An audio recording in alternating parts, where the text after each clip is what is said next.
आखिर नंदी ही क्यों बने भगवान शिव की सवारी? नंदी कैसे प्राप्त हुए भगवान शिव को? इसका वर्णन शिव पुराण के शत्ररुद्ध संहिता एवं महाभारत की अनुशासन पर्व में भी किया गया है। आइए जानते हैं नंदी कैसे और क्यों बने भगवान शिव की सवारी। नमस्कार दोस्तों, स्वागत है आप सभी का आपके अपने चैनल भक्ति जलधाम में। हम सनातन धर्म से संबंधित रोचक और ज्ञानवर्धक विद्यांत सीधे हमारे धर्म ग्रंथों से आप तक लाते हैं। हमें प्रोत्साहित करने के लिए हमारे चैनल को सब्सक्राइब और वीडियो को लाइक कमेंट जरूर करें। हमारे इंस्टाग्राम भक्ति जलधाम पर भी हमें फॉलो अवश्य करें। आइए अब चलते हैं वीडियो की ओर। दोस्तों, आपने देखा होगा भगवान शिव की मूर्ति या उनके शिवलिंग के साथ या शिव मंदिर के बाहर एक बैल रूपी मूर्ति बनी होती है। इस बैल रूपी मूर्ति को हिंदू धर्म ग्रंथों में भगवान शिव का सबसे बड़ा भक्त बताया गया है और इन्हें नंदी के नाम से हम जानते हैं। शास्त्रों के अनुसार जिस तरह गायों में कामधेनु गाय सबसे श्रेष्ठ है, उसी तरह बैलों में नंदी सबसे श्रेष्ठ है। इसके अलावा बैल को बल और शक्ति का प्रतीक माना गया है। पुराणों की माने तो बैल भी भगवान शिव की ही तरह है, जो कि मोह माया और भौतिक इच्छाओं से परे रहने वाला जानवर है। हिंदू धर्म शास्त्रों में यह भी बताया गया है कि नंदी बैल भगवान शिव की वाहन भी है। ऐसा माना जाता है कि नंदी बैल भगवान शिव की ही अवतार है। हिंदू धर्म की 18 पुराणों में से एक शिव पुराण के शत्ररुद्ध संहिता के अनुसार पौराणिक काल में शिलाद नामक एक धर्मात्मा ऋषि मुनि हुआ करते थे, जिन्हें कोई भी संतान नहीं थी। और जब वे बूढ़े हो गए तो उन्हें इस बात का भय सताने लगा कि उनके मृत्यु के पश्चात उनके वंश को कौन आगे बढ़ाएगा। तब एक दिन उन्होंने अपने पूर्वजों के आदेश पर पुत्र की प्राप्ति के लिए देवराज इंद्र का कठोर तपस्या कर उन्हें प्रसन्न किया और वरदान में ऐसा पुत्र मांगा जिसको मृत्यु कभी छू भी ना पाए। परंतु देवराज इंद्र ने ऐसा वरदान देने से खुद को असमर्थ बताया और शिलाद मुनि से देवों के देव महादेव की तपस्या करने को कहा। इसके बाद शिलाद मुनि महादेव की कठोर तपस्या करने लगे। काफी समय बाद उनके कठोर तप से प्रसन्न होकर महादेव वहां साक्षात प्रकट हुए। शिलाद मुनि को वरदान मांगने को कहा। तब शिलाद मुनि भगवान शिव से बोले, हे प्रभु, मुझे आप ही के समान पुत्र चाहिए, जो अजन्म हुआ हो और जिसको मृत्यु कभी छू भी ना पाए।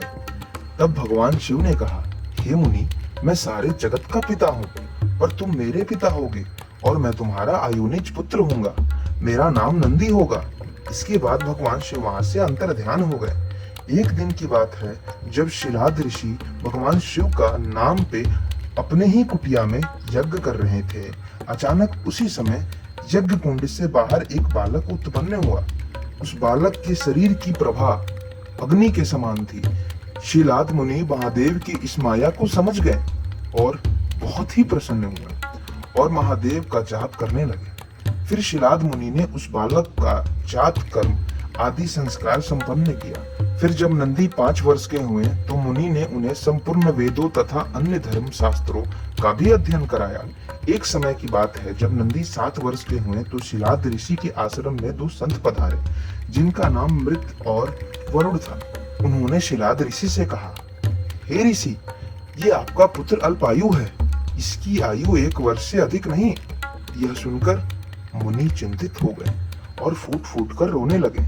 उधर पिता को चिंतित देख नंदी ने चिंता का कारण पूछा। तो फिर मुनि ने बताया, हे पुत्र, तुम अल्पायु हो। पिता की बात सुनकर नंदी हंसने लगा और बोला, आपने मुझे भगवान शिव की कृपा से पाया है, तो मेरी उम्र की भी रक्षा भगवान शिव ही करेंगे। मुझे देवता, दानव, यक्ष, गंधर्व, काल, यमराज तथा कोई भी मनुष्य नहीं मार सकता। मेरी मृत्यु अल्पायु में नहीं होगी। इतना कहकर नंदी भवन नदी के किनारे भगवान शिव की तपस्या करने चले गए।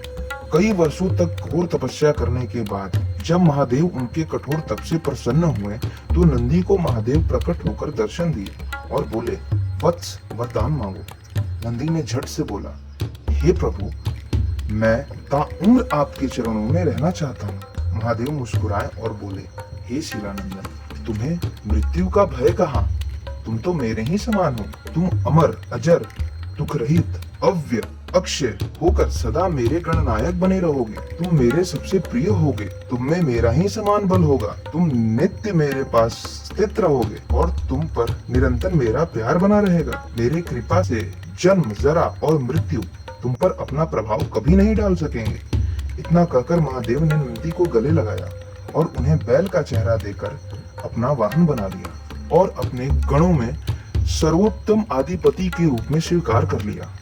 ऐसा माना जाता है कि भगवान शिव तो हमेशा ध्यान में लीन होते हैं, वह हमेशा समाधि में रहते हैं, इसीलिए उनके भक्तों की आवाज उन तक नंदी ही पहुंचाते हैं। शिव पुराण की माने तो नंदी के कान में की गई प्रार्थना भगवान शिव को जल्दी पहुंच जाती है और वह प्रार्थना भगवान शिव को अपने भक्तों के लिए पूरा करना पड़ता है, क्योंकि नंदी की प्रार्थना भगवान शिव कभी अनसुनी नहीं करते। महाभारत के अनुशासन पर्व के अध्याय के अनुसार एक बार की बात है जब माता आदि शक्ति पार्वती ने भगवान शिव से बोला, हे सत्य पुरुषों में श्रेष्ठ महादेव, इस जगत में अन्य सुंदर वाहन के होते हुए भी क्यों नंदी ही आपका वाहन बना हुआ है? तो भगवान शिव बोले, हे देवी, अर्थनीति के ज्ञाता लोक गुरु ब्रह्मा ने ध्वज चिन्ह और वाहन के रूप में मुझे यह जीव प्रदान किया है। तो आज की वीडियो में बस इतना ही।